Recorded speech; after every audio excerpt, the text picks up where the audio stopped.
Bonjour à vous les infos, content de vous retrouver aujourd'hui pour vous présenter une petite vidéo justement sur du script. Alors je vais voir quelque chose de très simple avec vous. On va voir justement comment créer un script de sauvegarde et je précise de sauvegarde de façon incrémentielle. Alors qu'est-ce que ça veut dire incrémentielle? En fait, c'est une sauvegarde qui va s'effectuer, qui va mettre à jour vos fichiers les plus récents. Voilà, il ne va pas faire une sauvegarde complète à chaque fois, il va remettre à jour tout simplement les derniers fichiers qui ont été modifiés. Voilà, ce qui vous permettra justement de pouvoir, par exemple, si avec une mauvaise manipulation vous ayez la veille supprimé un fichier, de pouvoir le récupérer. Alors tout d'abord, on va voir comment créer ce genre de script. Vous allez voir, c'est des commandes qui sont très simples. Si vous avez besoin, je partagerai directement un fichier texte avec vous et vous n'aurez plus qu'à le modifier en extension, justement en mettant l'extension en fichier .bat et par la suite on va voir ça. Alors une fois que vous êtes sur votre bureau, ce qu'on va faire tout d'abord, c'est de créer un fichier texte. On va aller dans nouveau et on va créer un fichier texte. Alors je rappelle, pour ceux qui sont par exemple sous Windows 7, il va falloir que vous puissiez justement avoir les extensions de fichiers visibles. On va voir ça après. Alors pour cela, celui-ci on va le renommer. Je vais marquer par exemple, je sais pas moi, sauvegarde perso. Voilà, ok, et on va l'ouvrir. Alors, pour commencer un script, on commence toujours de la même façon, c'est @echo espace off. Voilà, on va pas rentrer dans les détails, on va pas faire trop compliqué. Si vous avez besoin, par exemple, de renommer justement votre fenêtre CMD, par exemple à l'ouverture, et que vous ayez qu'elle ait un nom, dans ce cas, on va utiliser une petite commande qui s'appelle title, qui permet de renommer. Celle-ci, on va marquer par exemple sauvegarde. Voilà. Si vous voulez créer une sauvegarde par exemple avec le nom de la session, comme ça évite de trop chercher, on va utiliser la commande qui se nomme mkdir. Mkdir permet de créer justement un dossier. Alors pour ce faire, on va faire mkdir et là il va falloir qu'on donne justement le nom de la source.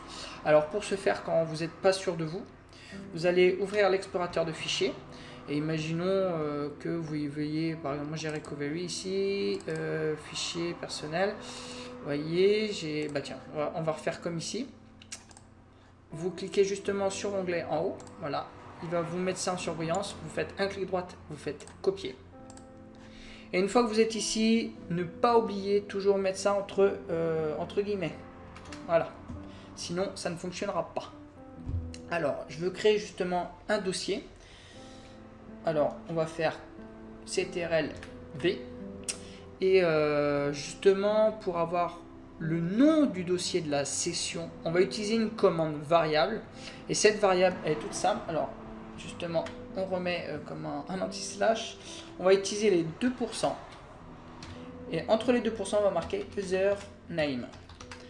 En fait, cette variable permet justement de récupérer le nom de la session qui est ouvert à l'heure actuelle pour pouvoir justement copier le nom du dossier de la session, tout simplement. Dans ces cas-là, ce qu'on va faire une fois que c'est fait, on va passer à la ligne et cette fois-ci, on va copier nos fichiers personnels de la session dans celle qu'on vient de créer, voilà, qui est dans fichier personnel et le nom de notre session. On va utiliser la commande qui s'appelle xcopy. Et pour ce faire, on va mettre guillemets. Vous allez comprendre pourquoi. Alors, pour justement sauvegarder nos fichiers personnels, on va aller dans C. Dans C, on va aller dans utilisateur. Alors, vous pourriez prendre toutes les sessions juste en marquant directement C user. Mais moi, pour ma part, par exemple, je veux tout ce qu'il y a dans DDL, le nom de ma session. Voilà, je mets en surbrillance, je fais copier. Et justement, la première, puisque là, c'est comment... Alors, tout à l'heure, je me suis trompé, c'est pas la source, c'est la destination. Là, on va récupérer justement le chemin de la source. On va faire ctrl v. Et on va faire un petit changement. Comme je vous dis qu'on a une variable qu'on utilise justement pour la session qui est ouverte à l'heure actuelle, cette variable c'est bien username. On va la réutiliser ici, comme ça il va utiliser tout simplement la variable de notre session qui sera ouverte à l'heure actuelle. Alors on met entre parenthèses, enfin entre pourcentages, on met username. Et quand c'est fait, vous laissez comme ça. Alors là, vous avez le chemin de la source. Et maintenant, il faut que, comme on sait qu'on veut copier tout ce qu'il y a dans username, on veut le mettre à quel endroit? Eh bien, c'est tout simple. On veut le mettre tout simplement à cet endroit-là. Il vous suffit tout simplement de copier voilà, ce que vous avez mis au-dessus. On va faire coller.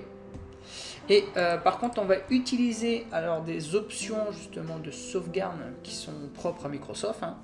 Voilà. Alors, je vais vous expliquer de suite. On va faire espace /d espace /s espace /y.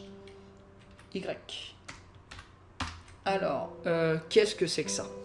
Alors, le /d permet tout simplement de sauvegarder les fichiers les plus récents. C'est-à-dire que si vous avez fait une modification sur un texte, sur un logiciel, sur n'importe quoi, lui, ce qui va se passer dans l'option D, il va prendre le plus récent et va faire une sauvegarde directement sur le chemin, le chemin de destination que vous auriez mis au préalable. Ensuite, on a le S. Alors, le S permet justement de faire une sauvegarde. Alors, si je vous dis pas de bêtises, je crois que ça permet de ne pas sauvegarder les dossiers qui sont vides. Pour ce faire, si vous n'êtes pas sûr, on va dans CMD. Alors, je vais l'ouvrir avec vous. Je vais l'ouvrir en tant qu'administrateur. Oui. Et je vais vous le mettre ici. Alors, quand vous n'êtes pas sûr d'une commande, vous tapez la commande. Alors, moi, c'est X, copie, espace. Vous faites slash et point d'interrogation. Là, vous allez vous retrouver avec justement toutes les options qui sont proposées dans le CMD. Alors, je vous disais justement, vous voyez, copie des fichiers modifiés à partir de la date spécifiée. Voilà, si aucune date n'est donnée, copie uniquement les fichiers de leur source les plus récentes. Voilà, c'est ce que je vous disais tout de suite. Ensuite, on a S, voilà, copie les répertoires et les sous-répertoires à l'exception des répertoires vides. Et le Y, normalement, c'est pour éviter de demander une confirmation quand vous avez besoin de copier à un endroit. Il ne vous demande pas la confirmation, il le fait directement. Alors, la commande Y est ici. Voilà, supprime la demande de confirmation et de remplacement. Voilà, ce qui vous évite justement de pouvoir vous poser la question à chaque fois, vous voulez mettre ça, vous voulez mettre ci, faire oui, oui. Il le fait d'un coup et vous n'êtes pas embêté. Une fois que ça, c'est fait, après on va pouvoir justement le tester. Dans ces cas-là, on va faire un fichier. Là, je vais faire enregistrer sous. On va le mettre sur le bureau. On va le laisser comme ça pour le moment. Alors là, non. On va pas le mettre en fichier TXT. Pour que cela fonctionne, il va falloir mettre un fichier .bat, sinon ça ne fonctionnera pas. On va enregistrer. Alors là, pour l'instant, je vais réduire. Je vais aller chercher mon fichier sur mon page, tout simplement. Et là, ce qui va se passer, pour voir si cela fonctionne, on va aller justement à la destination, là où on voulait sauvegarder nos données. Voilà. Et ce qui va se passer, c'est qu'on va double-cliquer tout simplement sur notre fichier, voir si tout fonctionne bien. On double-clique. Alors voilà ce que j'ai, moi. Hop. Et vous voyez, il a mis le nom de la session. Et là, il est en train de copier justement tous les dossiers qui sont dans justement sur ma session qui se nomme DDL. Et là, on voit, il copie au fur et à mesure. Alors ça, c'est un avantage. C'est vrai que, par exemple, comme Windows, vous avez souvent alors ça fonctionne aussi, mais le problème, c'est que vous n'avez pas directement vos dossiers qui sont... Vos dossiers, en fait, avec Windows, sont compressés. Et si vous les récupérez directement, alors vous pouvez, mais pas de cette façon-là, en fait. Là, l'avantage, c'est qu'il copie directement, comme si vous le faisiez à la main. Alors, je vais l'arrêter pour le moment. Comme si vous le faisiez à la main, l'avantage c'est que ça va être de façon plus claire. Ça veut dire que dès que vous arriverez dans vos fichiers personnels, vous aurez le nom de la session et par exemple si vous avez besoin de récupérer juste, vous voyez, il a tout copié déjà. Et par exemple, ça vous évitera de rouvrir justement. Alors, des fois je sais qu'avec Windows on peut avoir des problèmes de sauvegarde, ça peut arriver. hein, et moi je préfère le faire de façon directement manuelle avec un script. Alors ensuite, pour l'automatiser, c'est tout simple. On va aller dans le menu démarrer, et dans le menu démarrer, vous allez taper planificateur de tâches. Une fois qu'on est dans le planificateur de tâches, alors on va arriver ici. Voilà. Alors là, c'est très simple, vous allez voir, c'est pas dur. On va créer justement une tâche de base. Et là, on va donner un nom. Alors, par exemple, je vais marquer sauvegarde, session débit. On va sur suivant. Alors, quand voulez-vous que la tâche démarre? Alors, nous, on ne va pas se compliquer la tâche, ce sera tous les jours. On fait suivant.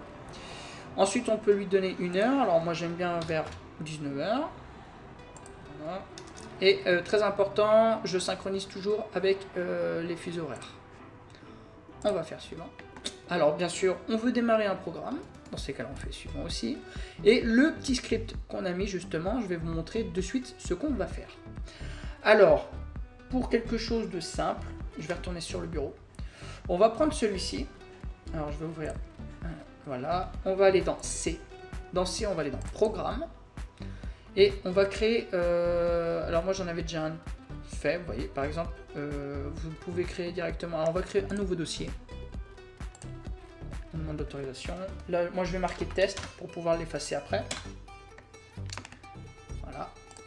Et une fois que c'est fait, je prends mon fichier BAT que j'ai créé et je viens tout simplement le déplacer dans le dossier que j'ai créé. On fait oui. Et une fois que c'est fait, on va dans le planificateur de tâches et on va aller chercher notre script. On fait parcourir. Alors, programme, là nous avions dit que c'était dans test. On est ici et notre fichier BAT est là. On double-clique dessus. Voilà, il nous l'a bien sélectionné. Une fois que c'est fait, on fait suivant.